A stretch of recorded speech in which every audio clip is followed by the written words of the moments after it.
Penguin Random House Audio presents The Bookshop of Second Chances by Jackie Fraser.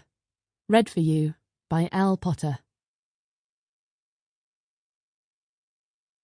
Chapter 1. Yesterday was Valentine's Day.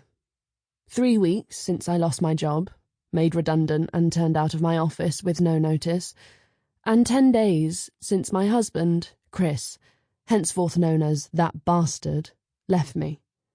Or did I leave him? Maybe I did, since I'm the one who had to, leave. I spent the day lying on the ugly, uncomfortable sofa bed in my horrible new flat, and cried ugly, uncomfortable tears. And I drank a lot of gin. I watched Black Narcissus and Mary Poppins, randomly, and wept throughout both. Today I have a headache, and it's hard to say if it's a hangover or a surfeit of emotion. My eyelids are swollen. I'm only dressed because Xanthi, best friend, confidant, and primary support system, shouted at me when she rang earlier. We're now sitting at the tiny table in the kitchen half of the flat, writing lists. Soon, in half an hour or an hour, we'll go to my old house and pack up my things, and that will be the next step on this god-awful journey. "Do you want me to go?" Xanthi asks. "I could do it for you, if you wanted." It's odd to see her so serious. She usually laughs all the time, endlessly amused by everything. Hard to find anything funny about this. "No, don't be..." "You can't, can you? You won't know what everything is. I know I've got to do it. I'll come with you, though." She looks at me, clearly trying to judge whether I'm in any fit state to do this. That would be... yes. Thank you. Crying all the time is so boring. It's been a long time since I've had a broken heart, and I'd forgotten how tediously dull it is. I blink at her and blow my nose for the billionth time. The original plan was to do this task yesterday, but I couldn't see him on Valentine's Day, could I? This time last year we went away. We stayed in a tiny cottage near Rye. Our 18th Valentine's. We drank champagne and sat in front of an open fire and said things like, "Still here then," and told each other we loved each other. I think one of us may have been lying.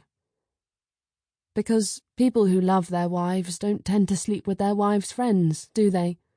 And that's what my husband, that bastard, has been doing, with my so-called friend, Susanna Howitch-Price, also known as that bastard, for the last... well, they wouldn't tell me how long. But does it even matter? Not really. 5 years or 5 months, the result's the same. I've hired a van. Chris and I have already had not an argument, but a debate about some mid-century modern occasional tables we bought last year. I'm not sure how we're going to deal with the things we both actually want. Put anything you can't agree on in one room and then go through it at the end. You'll just have to compromise, says Xanthi, sensibly. She's right, but I feel sick with anxiety. I don't want him to win. But it's not about that, is it? It's not a battle or a competition. And I don't want to fight. I'm exhausted. Some of it I don't care about. So he can keep the sofa, the sideboard, and the dining room table and chairs. I've never liked those chairs. So that's something for the bright side, along with never having to listen to his dad and brother talk about Formula 1 ever again. I'm trying to be positive. Don't tell him you don't care, though. Go with the assumption you want everything. You're already ahead with the compromise, aren't you? She says. And I am, because he's keeping the house, and Susanna's already living there, some of the time, at least, although she won't be there when we go round. I made him promise. I don't want to see her. The idea of her living in my house, using my plates, eating food I probably bought, sleeping with my husband. It's not surprising, is it, that it makes me feel sick? I don't know what to say to him when he opens the door and steps back awkwardly to let me in. I had to knock on my own front door. But it's no good thinking things like that. As soon as I start thinking about the carpet in the hall, which is new, or the mirror in the dining room, which belonged to his grandmother, whom I loved, I'll get upset. It's just stuff. But all this stuff is shorthand for our relationship, everything chosen or placed by both of us.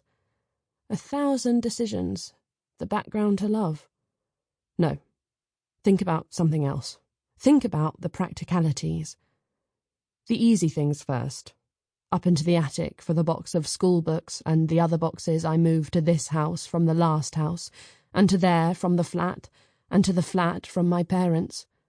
I'm a bit of a hoarder, so there are Cindy dolls and Lego pieces and all sorts of junk. I should probably get rid of some of it, but now is not the time. I bought boxes from the storage place, and we work quickly. Who gets the Christmas decorations? We should split them, shouldn't we? Do you know what? I don't care. Screw all this, I say. They can have it. Whatever. Okay, says Xanthi. I think you should leave yourself an open door, though, in case you change your mind. Ugh, let's just get on with it. I shovel random things from the bathroom cabinet into a box. I'd already taken all the things I use regularly, but there's Halloween makeup and occasional use false eyelashes, and... will I ever need any of this? Just pack it, Xanthi says patiently. You can decide if you want it when you unpack in your new house. Whenever that will be. I pack 3 winter coats I haven't worn for 10 years, and my leather jacket. I fill a box with fabric. Chris and Susanna are sleeping in the spare room, some kind of moral thing, I assume. It would be a bit much, wouldn't it, for them to sleep in our bed? I don't like to think about whether they've been doing that for all these weeks or months or years, anyway. But I guess this means I can have the big bed. That's mine, or at least I bought it, with the money from a bonus. The mattress cost nearly $1,000. All the king-size sheets go in a box, and we fold the duvet into one of those vacuum-pack bag things. 4 pillows, half the pillowcases. 3 tablecloths, the second best towels. They can have the new ones, a gift last Christmas from Chris's sister. How magnanimous of me. Xanthi empties my clothes from the wardrobe into a suitcase and tips the contents of drawers on top of the clothes. Stockings, socks, slips, and nightdresses, my fancier underwear, none of which I'm likely to need ever again, let's face it. Scarves and jewellery, hair slides and curling irons, and T-shirts. So much stuff, I moan weakly. Come on, half done, she says. We take the bed apart, exposing acres of dusty carpet, an earring. Xanthi stoops quickly to pick something up, but not so quickly I don't see it. The torn half of a condom packet. She pushes it casually into the pocket of her jeans, and neither of us says anything. We wrestle the mattress downstairs. I'm going to take the little bedside cabinet, I tell Chris, who is sitting tensely in the dining room. He nods, silent. That's everything from upstairs, except books. I'm exhausted. At least being busy stops me from crying. He's put all the photographs of us in a box. Don't you want any of these, then? I'm upset about that, to be honest. But he looks haunted and says, I just can't. I'm not in the right place to do photos, Thea. I'm sorry. Okay, shall I leave them? We could do them later. I mean, please don't throw them away. I'll put the box in the wardrobe, he says. Take what you want, though. I'm not sure I can look at them either. It's easy to pack my photo albums from before I met him, but who gets the wedding album? This is awful. I'm almost inclined to say it's the worst day of my life, but I think that happened already. We come to an agreement about the occasional tables. I pack my great-aunt's china but leave our wedding present saucepans and the champagne glasses we only bought in December. I take my records, yes, I still have my records, Sample complete. Ready to continue?